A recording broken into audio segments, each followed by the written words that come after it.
The next one is something which all of us have been waiting for a long time, about the definition of MSMEs.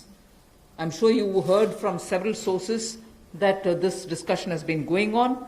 We have now come to a stage where we can happily announce that the definition being changed is being changed in favor of the MSMEs.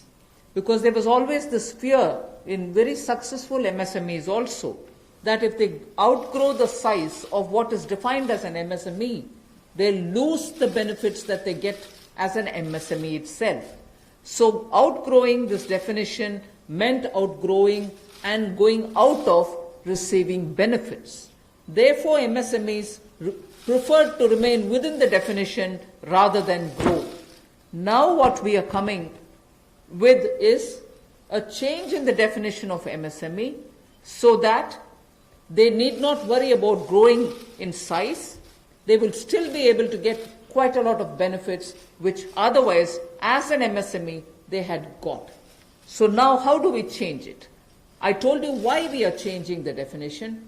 How are the changes being brought about? What exactly is the change which is coming in? The change is that investment limit which defined an MSME is being revised upwards. So you can be a slightly more larger invested company, but you're still going to be considered only as an MSME.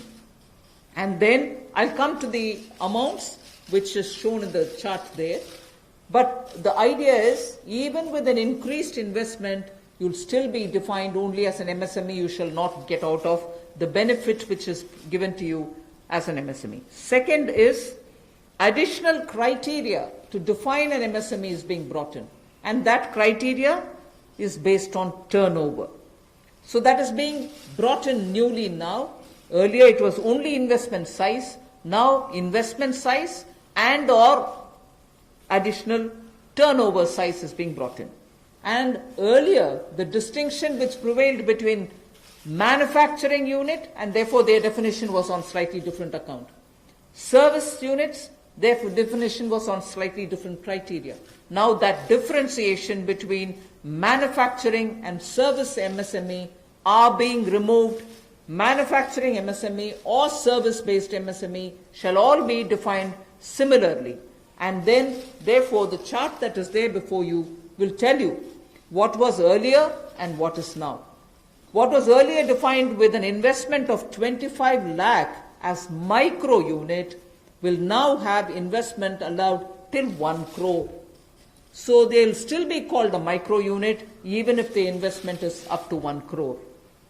Now, in that, service investments of 10 lakhs were called as micro earlier. Now, because the distinction is removed, service also will have the benefit of being called a micro unit even if the investment is 1 crore. Over and above it, I did say that in addition to investment as a definitional criteria, we are bringing in the criteria of turnover also. So now your investment can be up to 1 crore and your turnover can be up to 5 crore. You shall be called as micro. This or that. Your investment can be 1 crore and your turnover can be 5 crore. Up to 5 crore, you will be micro enterprise. And so on. So small will be up to 5 crore, manufacturing enterprise. Services was up to 2 crore. Now the definition is changed to 10 crores and 50 crores. Investment and turnover. And so on. The table explains it.